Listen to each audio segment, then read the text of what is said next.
They mocked her for being a 40-year-old maid. But the most desired duke fell in love with her soul. The morning mist clung to the ornate windows of Versailles like silk veils, filtering the golden sunlight into ethereal beams that danced across the marble floors. In the servants' quarters, tucked away in the palace's upper reaches, Marguerite Beaumont carefully pinned her chestnut hair, now threaded with silver, into its usual modest chignon. At 40, her reflection showed the gentle lines of time around her green eyes that had witnessed 20 years of palace intrigue, heartbreak, and the endless dance of aristocratic vanity. The corridors below buzzed with preparation for yet another grand soirée. As head chambermaid, Marguerite moved through the opulent halls with practiced grace, her simple gray dress a stark contrast to the gold-leafed walls and crystal chandeliers. She had long ago made peace with her invisibility among the nobility. Servants were furniture to them, present but unseen. Marguerite, ma chère, called Louis Dubois, the kindly head butler whose graying temples and warm brown eyes had become her closest confidant over the years. The Duc de Montclair has requested fresh linens for the Blue Chamber. He's returned from his estates unexpectedly. She nodded, gathering the finest silk sheets from the linen closet. Alexander de Montclair, every unmarried woman in Versailles whispered his name like a prayer. At 35, he possessed the kind of devastating handsomeness that made duchesses swoon in their mother's plot. His dark hair caught light like black silk, and those penetrating blue eyes seemed to see straight through to one's soul. Yet for all his perfection, Marguerite had observed something others missed during her years of quiet service, a profound loneliness that shadowed his aristocratic features. As she entered the Blue Chamber, its walls adorned with hand-painted pastoral scenes, she found herself face to face with the Duke himself. He stood by the tall windows overlooking the palace gardens. Still dressed in his traveling clothes, his usually immaculate appearance slightly disheveled from the journey. "Your Grace," she murmured, curtsying low. "I'll return when you've... Please don't leave on my account." His voice, cultured and surprisingly gentle, stopped her at the threshold. "I was just admiring the gardens. 20 years I've walked these halls, yet I never tire of that view." Something in his tone made her pause. There was no condescension, no dismissal, just genuine melancholy. "The autumn roses are particularly beautiful this year, Your Grace. The gardeners have outdone themselves." He turned then, and for a moment their eyes met. In that brief exchange, Marguerite felt an inexplicable flutter, not the silly infatuation of a young girl, but something deeper, more unsettling. Alexandra's gaze lingered on her face with an intensity that made her cheeks warm. "You have excellent taste in beauty," he said softly. "Most people rush past without seeing." Before she could respond, the sharp click of heels announced an unwelcome intrusion. Countess Isabelle de Rosimont swept into the chamber like a golden storm, her elaborate powdered wig adding inches to her diminutive height, her blue silk gown rustling with each calculated step. "Alexander, darling." Isabelle's voice carried the artificial sweetness of poisoned honey. "I heard you'd returned." How deliciously unexpected. Her pale blue eyes flicked dismissively over Marguerite. "You may go, servant. His Grace requires privacy." The Duke's jaw tightened almost imperceptibly. "Actually, Isabelle, I was just discussing linens, no doubt," Isabelle interrupted with a tinkling laugh. "How utterly fascinating. Really, Alexander, surely you have better uses for your time than chatting with the help."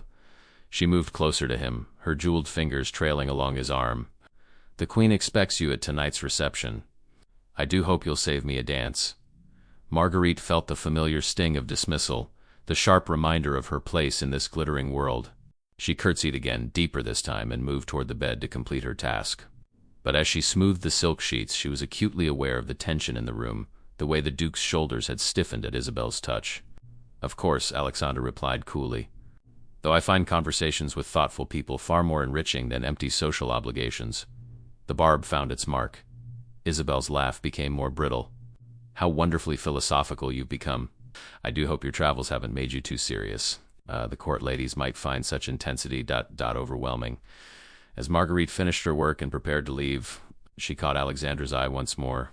This time his look held something like an apology and perhaps invitation. The thought was so preposterous she dismissed it immediately.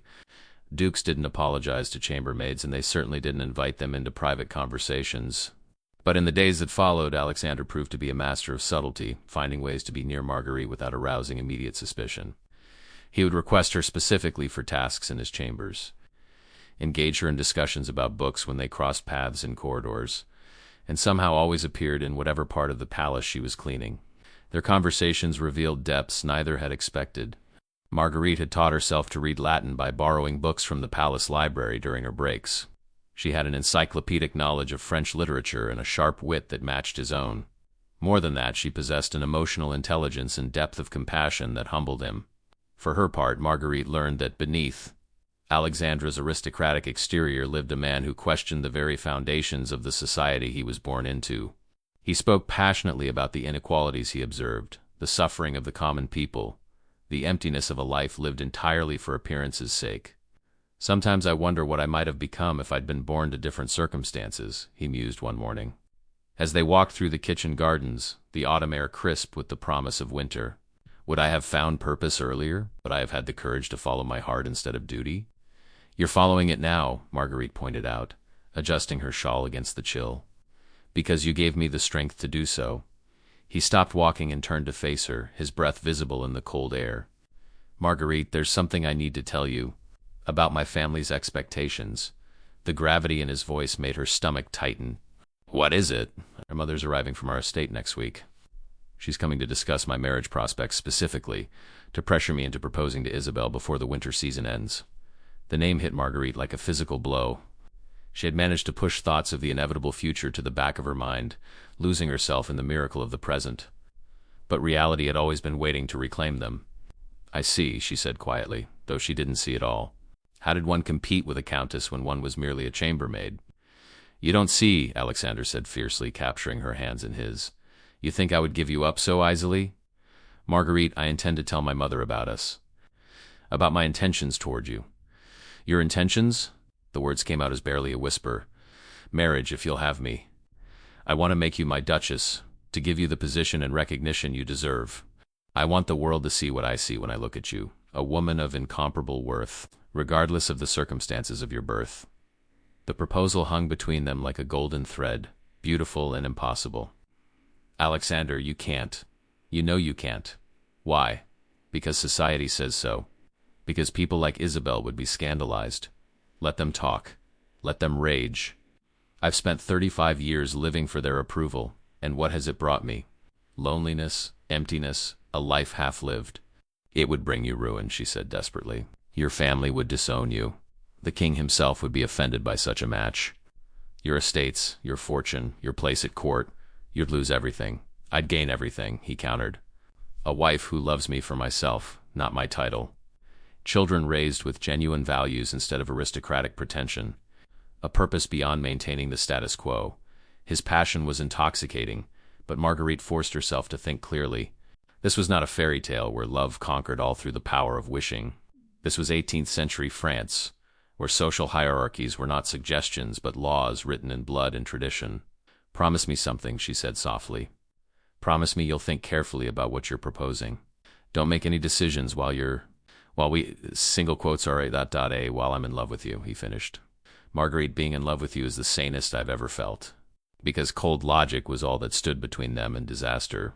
Because fairy tales didn't exist in the real world of Versailles, where power and position determined everything." The Dowager Duchess de Montclair arrived at Versailles on a crisp November morning, her magnificent carriage preceded by outriders in the family livery. From her position in the upper gallery, Marguerite watched the procession with a mixture of curiosity and dread. The woman who emerged from the coach was formidable, tall and silver-haired, with the bearing of someone accustomed to absolute authority. Her black morning dress was richly cut, her jewelry understated but clearly expensive. This was a woman who commanded respect through presence rather than ostentation. Within an hour of her arrival, the Duchess had requested a private audience with her son. Marguerite found herself assigned to serve tea in the blue chamber where the meeting would take place, a coincidence that felt anything but accidental. The Duchess entered first, her keen gray eyes surveying the room with the practiced assessment of someone accustomed to evaluating worth at a glance. When her gaze fell on Marguerite, it lingered for a moment longer than servant protocol typically warranted. "You may pour," the Duchess said crisply, settling into the ornate chair with fluid grace.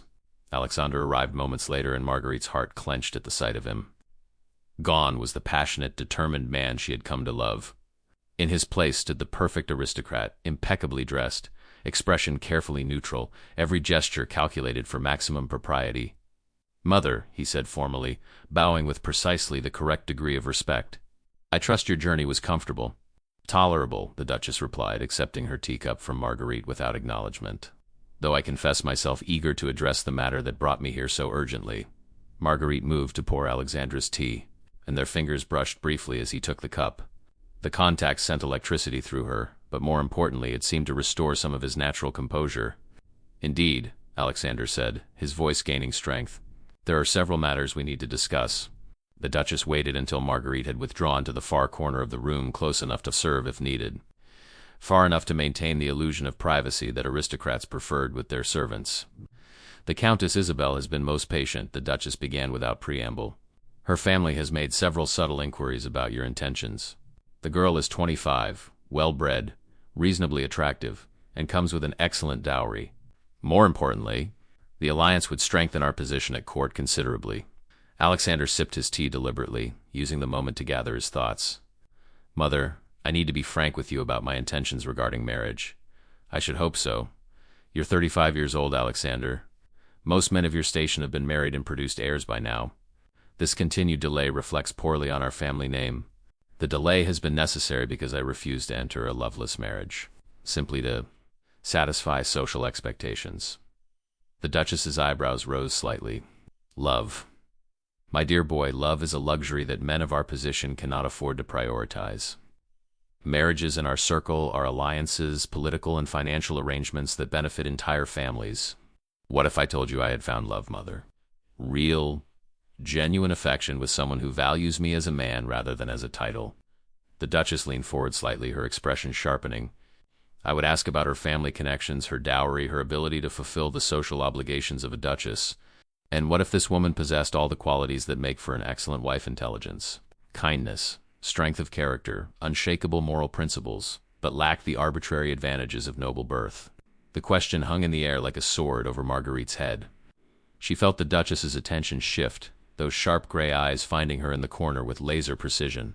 "Alexander," the Duchess said slowly, her voice dropping to a dangerous whisper, "please tell me you are speaking hypothetically." "I am speaking," he said finally. "About the woman I intend to marry." The words hit the room like a thunderclap. The Duchess rose from her chair with fluid, controlled fury.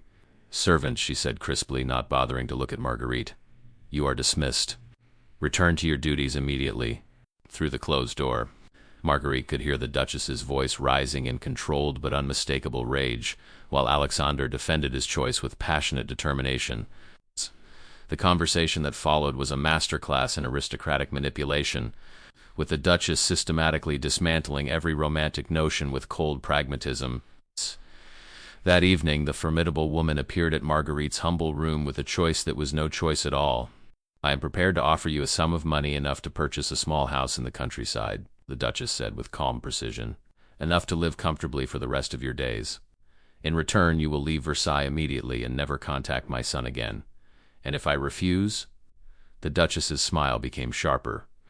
"If you refuse, I will make it my personal mission to ensure that your life becomes unbearable. I will see to it that you are dismissed from service without references. More importantly, I will use every ounce of my considerable influence to ensure that Alexandra's infatuation with you becomes the source of his social and political ruin." The threat was delivered with surgical precision. The Duchess had identified Marguerite's greatest vulnerability, not her own welfare but her love for Alexander. "You have until tomorrow evening to decide," the Duchess said. "Choose the money and exile, or choose to destroy the man you claim to love." Faced with such a stark ultimatum, Marguerite's decision was inevitable. The next evening she met Alexander in the Blue Chamber one final time. "I can't marry you," she said, each word tearing at her soul. "What do you mean?" His face went white with shock and disbelief. "I mean, I'm a 40-year-old chambermaid who forgot her place in the world, who allowed herself to dream impossible dreams because a kind, lonely duke showed her attention." The words felt like swallowing glass. "I confused gratitude and novelty with love." The accusation hit him like a physical blow. She watched the color drain from his face, watched hope die in his beautiful blue eyes. "You don't mean that." "I do." The lie tasted like ashes in her mouth, but it was the only way to set him free. "I care for you, Alexander. I'm grateful for the kindness you've shown me, the way you've made me feel special and valued. But that's not the same as the kind of love that justifies throwing away everything you've worked for." The harsh words finally accomplished what gentle reasoning couldn't. Alexandra's face went cold, his aristocratic mask sliding back into place. When he spoke, his voice was the formal tone of a duke addressing a servant. "I see. Thank you for your clarity on the matter. Apologize if my attentions have been unwelcome or inappropriate." "They weren't unwelcome," she said softly, allowing one last moment of truth between them. "They were the most beautiful thing that ever happened to me. That's why they have to end." The door closed behind him with quiet finality, and Marguerite sank into the nearest chair as her legs gave out. She had set him free, had given him back his future, had returned him to the world where he belonged. The fact that she had destroyed herself in the process was a small price to pay for his salvation. The cottage in Provence was everything the Duchess had promised, small but well-appointed, nestled in rolling hills covered with lavender and olive groves. Marguerite had enough money to live comfortably for the rest of her days, enough to buy books and small luxuries she had never been able to afford as a servant. It should have been paradise. Instead, it felt like the most beautiful prison in the world. 3 months had passed since she left Versailles, since she walked away from Alexander and the impossible dream of love. 3 months of waking each morning to silence instead of palace bells, of reading by candlelight instead of glimpsing the glittering world of the nobility through service corridors. She told herself she was content. She had books to read, a garden to tend, peace and quiet for the first time in her adult life. But in the quiet moments, and there were so many quiet moments now, her thoughts inevitably turned to Alexander. Was he happy? Had he married Isabel as planned? Did he ever think of the chambermaid who had briefly disrupted his orderly life? On a Tuesday morning in late winter, as she was hanging laundry in her small garden, she heard the sound of hooves on the village road. When she looked up, her heart stopped beating. Alexander sat astride a magnificent black stallion, travel-stained and wind-blown, his usually perfect appearance disheveled in the most wonderful way. He was thinner than she remembered, his face bearing lines of strain that hadn't been there 3 months ago. But his eyes, those impossibly blue eyes, blazed with the same intensity that had first captured her heart. "Alexander," she whispered, his name escaping before she could stop it. "Marguerite." His voice was rough, as if he hadn't spoken in days. "May I come in?" She should say no, should send him away for both their sakes. Instead, she found herself nodding, her hands shaking as she unlatched the gate. He dismounted with fluid grace, tethering his horse to the fence post before turning to face her. Up close, she could see the changes 3 months had wrought.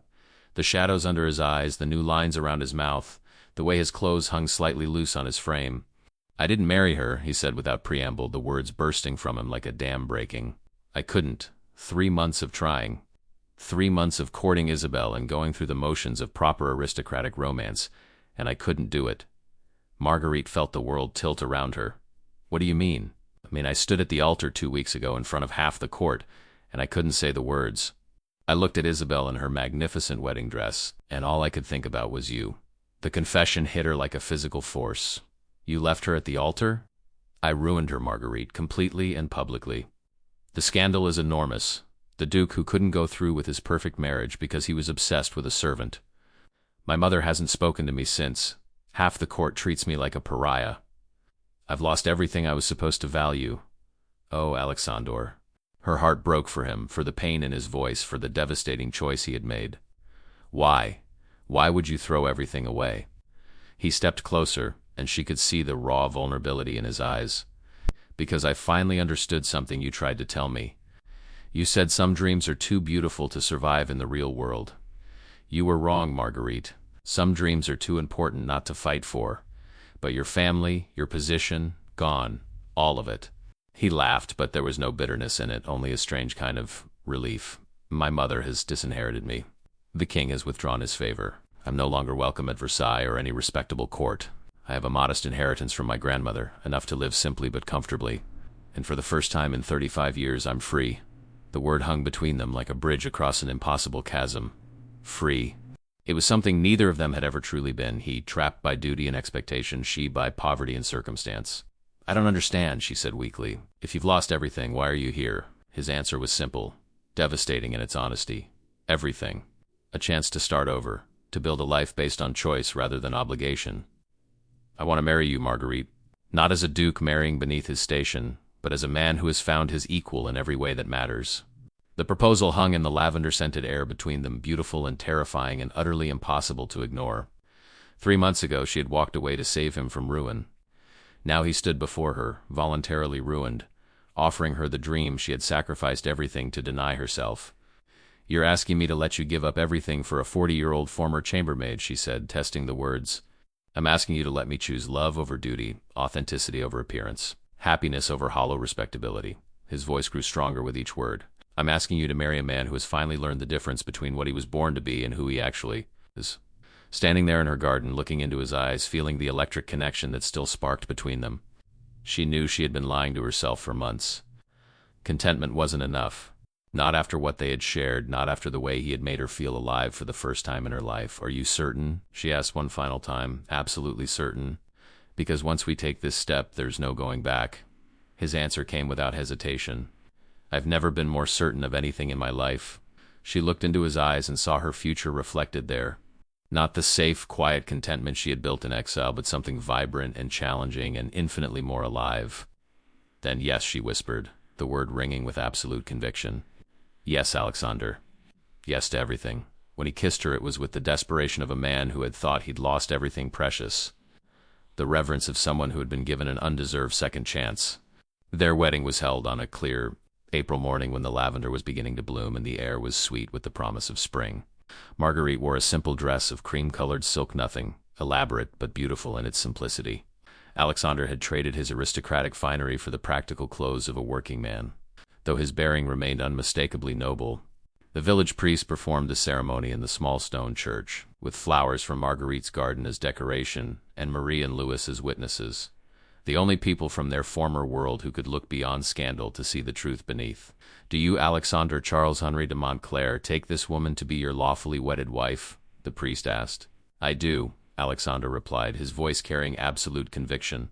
"In joy and sorrow, in wealth and poverty, in honor and scandal, for all the days of my life." "Do you, Marguerite Claire Beaumont, take this man to be your lawfully wedded husband?" "I do," she said, her voice strong and clear despite the tears of happiness streaming down her cheeks. "With all my heart, with all my strength, with everything I am and everything I hope to become." When they kissed as husband and wife, sealing their impossible union, the small church seemed to ring with bells that existed only in their hearts.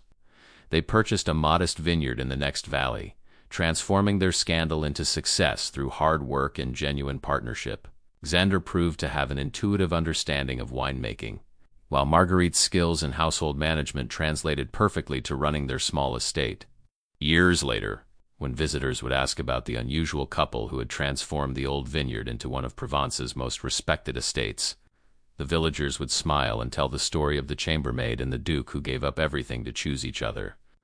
They would speak of love that transcended social barriers, of courage that defied convention, of two people who proved that authentic happiness was worth any sacrifice.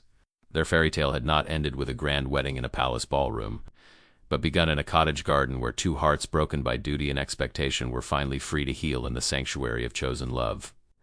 They had proven that love could triumph not through magic or divine intervention, but through choice, through courage, through the willingness of two extraordinary people to risk everything for the chance to be truly, authentically happy.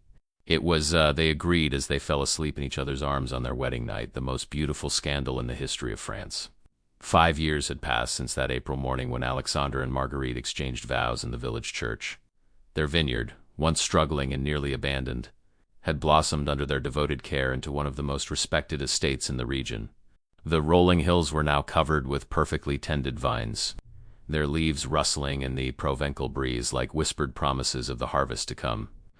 Marguerite stood at the edge of their property, her hands resting protectively over the gentle swell of her belly. At 45, she carried their first child, a miracle neither had dared hope for, but one that had blessed their union with unexpected joy. The morning sun caught the silver threads in her hair, now worn loose around her shoulders instead of the severe chignon of her servant days.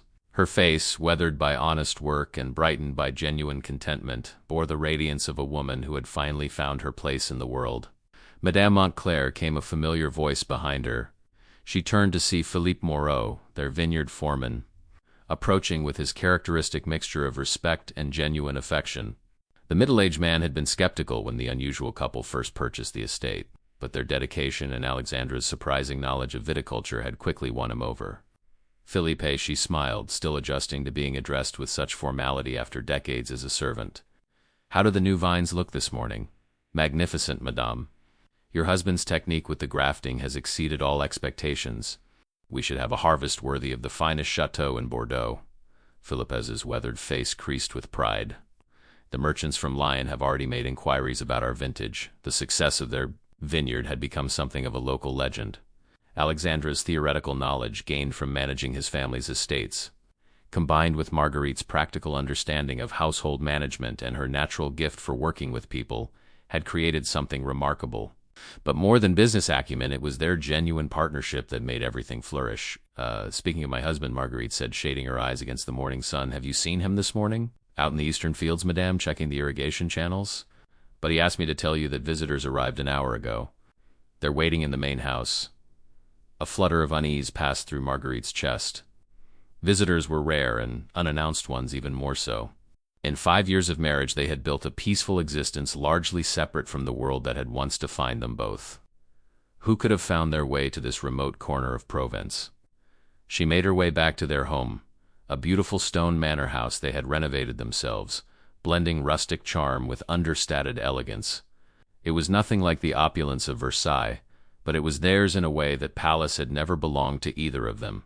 As she approached the front door, she could hear voices from within Alexandra's familiar baritone and another voice, higher-pitched, distinctly feminine, and achingly familiar. Marguerite's steps slowed as recognition dawned. In the comfortable sitting room that served as both their private retreat and reception area for business guests, she found Alexander seated across from two figures who seemed like phantoms from another life. Marie, no longer the frightened 16-year-old girl who had once sought comfort in Marguerite's arms, but a poised young woman of 21, her fair hair elegantly arranged, her dress that of a prosperous merchant's wife. Beside her sat Louis, his kind face more lined than she remembered, but his brown eyes still warm with the gentle wisdom that had sustained her through so many difficult years. "Marguerite!" Marie leaped up, her composure forgotten in the joy of reunion, and threw her arms around the woman who had been more mother to her than her own. "Oh, how I've missed you. You look wonderful, absolutely radiant." The embrace was everything Marguerite had dreamed of during lonely moments in her first months of exile. To hold Marie again, to see Louis's dear face, to know that the people who had mattered most in her former life were well and happy, it was almost overwhelming. "Ma petite," she whispered, using the old endearment as she stroked Marie's hair. "Look at you. So grown up, so elegant. Tell me everything. How did you find us? What brings you so far from Versailles?" Louis rose from his chair with the careful movements of a man feeling his age, but his smile was as warm as ever. "We heard rumors, Mafia. Stories of a disgraced duke and his mysterious wife who had created something remarkable in the wine country. It took nearly a year of discreet inquiries to trace you here." Alexander stood as well, moving to place a protective hand on Marguerite's shoulder. The gesture was natural, unconscious, but it spoke volumes about how completely they had become partners in all things.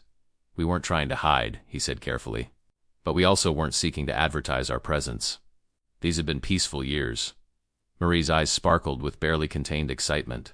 "Oh, but you must hear what's happened. Everything has changed at Versailles, everything. The old ways, the rigid hierarchies, the cruel dismissal of anyone deemed beneath notice, it's all beginning to crumble." She moved to the window, gesturing toward the perfectly tended vineyard visible in the distance. "Stories of what you've accomplished here have reached even the palace. Not as gossip or scandal, but as something remarkable. A love story that created something beautiful and productive that brought prosperity not just to yourselves, but to an entire region." Louis nodded, his expression growing serious. "The political climate is changing, Alexander. King Louis XVI has different ideas about merit and worth than his predecessor. There are rumors of reforms, of a more egalitarian approach to society. Your story, both of your stories, has become something of an inspiration to those who believe that true worth has nothing to do with the accident of birth." Marguerite felt Alexander's hand tighten on her shoulder. They had built their life on the assumption that they were forever exiled from the world they had known, that their choice to follow love over convention had permanently closed certain doors. The possibility that this might not be true was both thrilling and terrifying. "What are you saying?" Marguerite asked quietly. Marie turned from the window, her face bright with possibility. "I'm saying that you could return if you wanted to. Not to the old life that's gone forever, but to a new France, one that values what you represent. There are whispers that the king himself has taken interest in your story, that he sees in your success proof that love and merit matter more than bloodlines. The silence that followed was heavy with implication. For 5 years they had told themselves that their exile was complete, that they had traded one world for another and could never look back. Now, suddenly, they were being offered a bridge between their past and their present. "We have a good life here," Alexander said finally, his voice carefully neutral. "A successful business, friends who value us for who we are rather than what titles we once held. Why would we risk that for the uncertainty of court favor?" But even as he spoke, Marguerite could see the longing in his eyes. Not for his former life of empty privilege, but for the possibility of vindication, of proof that their choice had been right all along. Louis, ever perceptive, seemed to read the conflict in both their faces. "There's no pressure to decide anything immediately," he said gently. "We came primarily because we missed you both, because we wanted to see for ourselves that you were happy and thriving. The rest is just information for you to consider." Marie nodded eagerly. "And we brought gifts?" "Well, not exactly gifts, but ... She reached into her traveling bag and withdrew a thick packet of letters tied with ribbon. "Correspondence from people who've heard your story.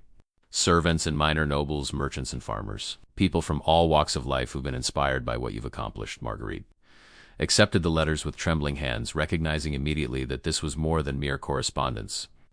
These were testimonies.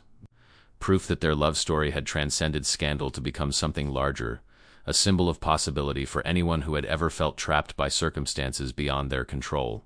"There's something else," Marie said, her voice dropping to a whisper of excitement. "The Duchess, Alexandra's mother, she's been asking questions about you. Not hostile questions, but ... curious ones. I heard from the kitchen staff that she's been reading the letters that arrive at the family estate, the ones from people who've heard about the vineyard's success. She never responds, but she reads them." The revelation struck Alexander like a physical blow. His mother, the woman who had disowned him for choosing love over duty, was following their progress from afar. It suggested a complexity to her feelings that neither he nor Marguerite had imagined. "She's getting older," Louis added gently, "and I think she may be reconsidering some of her positions. Age has a way of clarifying what truly matters." The afternoon passed in a blur of stories and memories. Laughter and tears as they caught up on 5 years of separation. Marie told them of her marriage to a kind baker's son, of the small shop they ran together in a prosperous district of Paris. Louis spoke of his retirement from Versailles service, of the small pension that allowed him to live comfortably in a cottage not unlike the one where Marguerite had spent her months of exile. But underneath the joy of reunion ran an undercurrent of possibility that neither Alexander nor Marguerite could ignore. The world they had left behind was changing, evolving into something that might have room for their kind of love story after all. That evening, after their guests had retired to the comfortable chambers Marguerite had prepared, she and Alexander walked together through their vineyard as they had done every night for 5 years. The familiar ritual of checking the vines, discussing the day's work, planning for tomorrow's tasks, was soothing after the emotional intensity of the day. "What are you thinking?" Marguerite asked as they paused at the crest of a hill overlooking their entire estate. Below them, the lights of the village twinkled like fallen stars, and in the distance the mountains rose like protective guardians around their chosen valley. Alexander was quiet for a long moment, his face thoughtful in the moonlight. "I'm thinking that 5 years ago I would have seen their news as vindication, as proof that I was right to choose you over duty. Now ... He paused, reaching for her hand. "Now I realize I don't need vindication from anyone. What we've built here, what we've created together, it stands on its own merit." Marguerite squeezed his hand, feeling the truth of his words settle into her bones. "But you're tempted by the possibility of return." "Are you?" She considered the question honestly, thinking of the packet of letters that now sat on their kitchen table, of Marie's bright excitement, of the possibility that their love story might have changed from cautionary tale to inspiration. "I'm curious," she admitted. "Curious about this new France they describe, about whether there really might be room for people like us in a changing world. But I'm also scared, Alexander. We've found peace here, purpose, genuine happiness. What if going back even to a changed court destroyed all of that? What if it enhanced it?" he countered gently. "What if we could have both our life here and recognition of what that life represents?" They stood together in their vineyard, holding hands under the star-filled Provencal sky, contemplating a future neither had dared imagine. The 45-year-old woman who carried their child and the former duke who had become a master, Vintner, had proven that love could create something beautiful and lasting.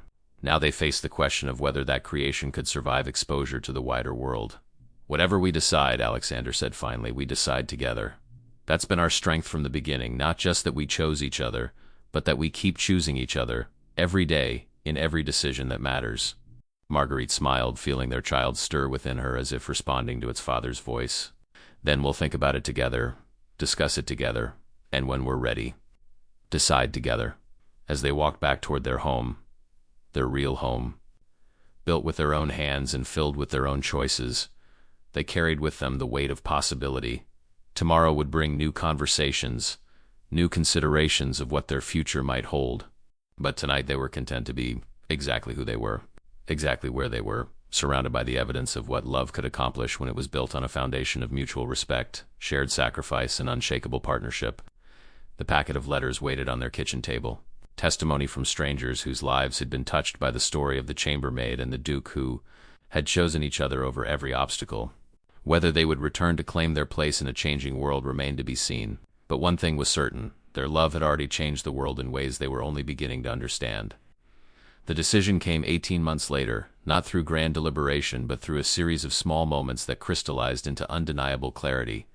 Their daughter, Claire, had been born on a snowy December morning, a tiny miracle with Alexandra's blue eyes and Marguerite's determined chin. The birth had been difficult, and at 45 Marguerite knew this would likely be their only child, making the little girl even more precious. It was Claire who inadvertently made the decision for them. The summer of 1756 brought an unexpected drought to Provence, threatening not just their vineyard but the entire region's agricultural economy. While other estates struggled or failed, the Montclair vineyard thrived, thanks to the innovative irrigation system Alexandre had designed and the careful water management practices Marguerite had implemented. But their success meant little if their neighbors faced ruin. Without discussion, as if they shared a single mind, Alexandre and Marguerite opened their resources to the surrounding villages. They organized work brigades to dig new wells, shared their stored grain reserves, and turned their home into an informal headquarters for drought relief efforts. Marguerite, despite having given birth only months before, coordinated food distribution with the efficiency of someone who had managed palace kitchens.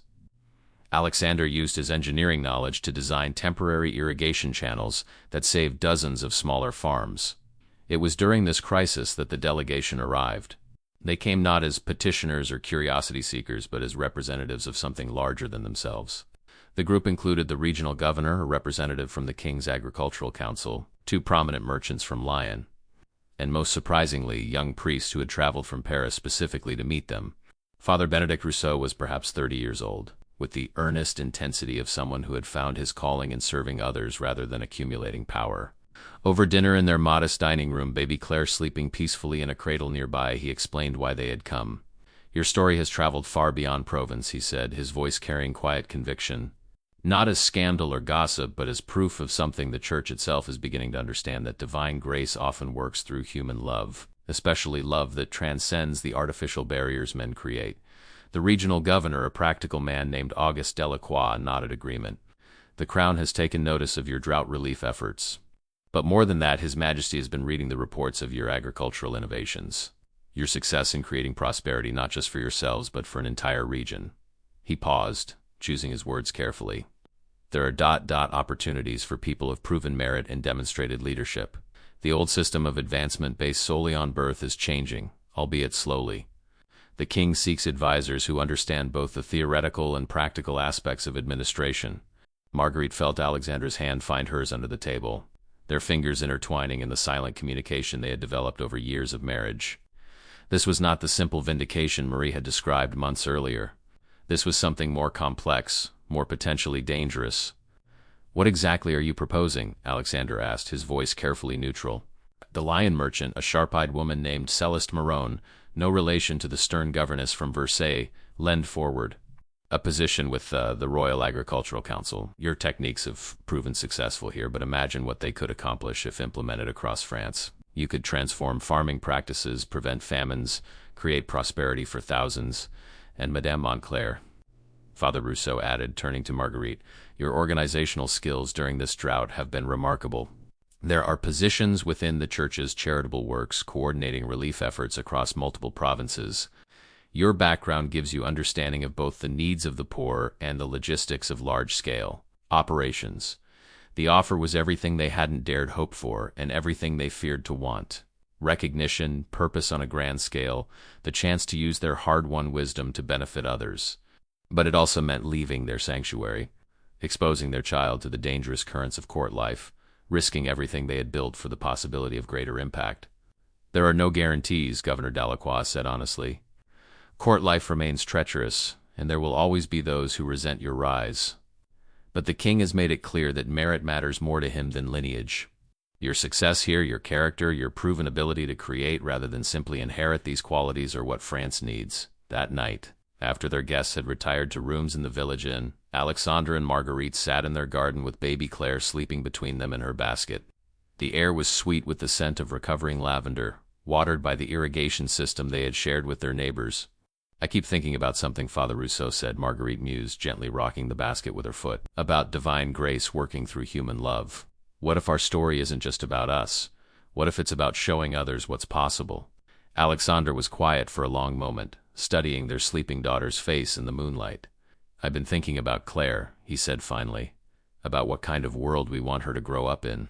We've created something beautiful here, but it's also isolated. What if we could help create a France where stories like ours aren't scandals but celebrations? The weight of possibilities settled around them like the warm night air.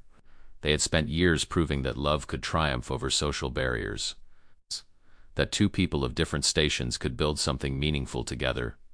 Now they faced the question of whether they could help others do the same. The risks, Marguerite began, are real, Alexandre agreed. But so are the opportunities. And we're not the same people who fled Versailles 7 years ago. We're stronger now, more certain of who we are and what we value. We have each other, we have Claire, and we have proof that our way of living can create genuine prosperity. Marguerite looked around their garden, their vineyard, their home, everything they had built together through love and determination. It was tempting to stay, to preserve this perfect peace they had created. But she thought of the villages they had helped during the drought, of the letters from strangers inspired by their story, of the possibility that their daughter might grow up in a world where love mattered more than bloodlines. If we do this, she said slowly, we do it on our terms. We keep this place, maintain our connection to the land and the work that grounds us. We don't become courtiers again, we become something new. Agricultural advisors who happen to live an epic love story? Alexandre suggested with a smile that she could hear even in the darkness. Exactly. We show them that it's possible to serve France while serving each other, to create policy that's rooted in understanding real people's lives rather than abstract theory. Claire stirred in her basket, and Marguerite reached down to stroke her daughter's soft cheek. This tiny girl would grow up in a world shaped partly by the choices her parents made tonight. The thought was both terrifying and thrilling. We'll need to be careful, Alexandre said. Smart about the politics, strategic about our alliances. The court may be changing, but it's still dangerous for people who don't fit traditional categories. We've survived scandal, exile, drought, and childbirth, Marguerite pointed out. I think we can handle a few petty courtiers and ambitious nobles. Their laughter carried across the vineyard, mixing with the night sounds of their adopted home. Tomorrow they would give Governor Delacroix their answer, would begin the complex process of transitioning from private success to public service. But tonight they were content to hold their daughter and each other under the Provencal stars, surrounded by the evidence of what love could accomplish when it was tempered with wisdom and strengthened by shared purpose. 3 months later they stood in the courtyard of a modest chateau outside Paris, their belongings arranged around them while Claire gurgled happily in Marguerite's arms. This would be their new home, not the palace of Alexandre's birth, but something that bridged their old life and their new one. Large enough for their position, comfortable enough for their family, but unpretentious enough to reflect their values. The transformation had been remarkable and swift. Alexandre's appointment to the Royal Agricultural Council had been announced to general approval, his success in Provence serving as credential enough for even skeptical nobles. Marguerite's role was less formal but no less important. She would oversee the expansion of charitable food distribution programs, using the same skills that had managed palace operations and drought relief efforts. But perhaps most remarkable was the letter that had arrived just before their departure from Provence. Written in elegant script on familiar stationery, it bore the seal of the Dowager Duchess de Montclair. My son, it had begun, the formal address unable to hide the emotion beneath. 7 years have passed since our last conversation, and I have spent much of that time in reflection. Reports of your success, your character, and your service to others have reached me regularly.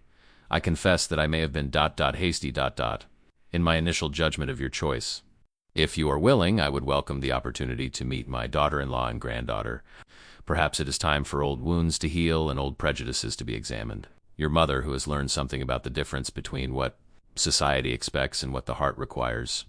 The letter had shaken them both, representing a reconciliation neither had dared hope for. Alexandra's mother, the formidable woman who had once seemed the embodiment of aristocratic rigidity, was extending an olive branch crafted from 7 years of observation and apparently personal growth. "Are you ready for this?" Alexandra asked as they surveyed their new home, their new life, their new possibilities. Marguerite adjusted baby Claire in her arms and looked at the man who had given up everything to choose her, who had built a new life from nothing, who had proven that love could indeed conquer all, not through magic, but through persistent, determined commitment to each other and to their shared values.